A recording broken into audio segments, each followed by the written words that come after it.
Almiro Luperi di Sarzana va in scena. Fezzanese contro Seravezza Pozzi.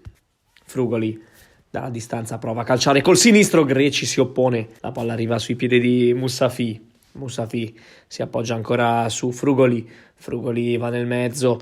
Occhio a Grassi, il suo tiro ribattuto. Ancora Frugoli. Arriva Granaiola che la infila sul palo più lontano, incolpevole Greci che viene battuto 1-0 Seravezza Pozzi quando il cronometro segna il minuto 4. Corner dalla sinistra battuto da Grassi, la palla nel mezzo, il colpo di testa di Bortoletti sul fondo. Zavatto entra in area di rigore, fa tutto da solo. Zavatto calcia, Mazzini reattivo. Grassi dalla sinistra, Maccabruni manda alto.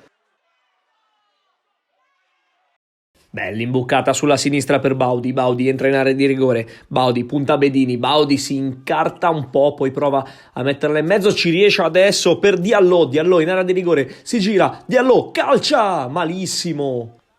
Occhio ancora alla percussione della Fezzanese. Saporiti da fuori. La palla sul fondo. Frugoli. Bella l'apertura sulla destra per Bongiorni. Bongiorni entra in area di rigore. Calcia addosso ai difensori della Fezzanese. Occhio a questo lancio a tagliare per Diallo. La palla arriva sui piedi. Ancora Diallo.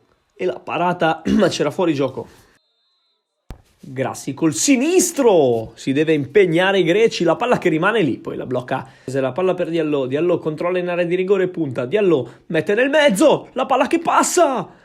Proteste della Fezzanese, si gioca. Si gira Podestà e calcia. Altissimo.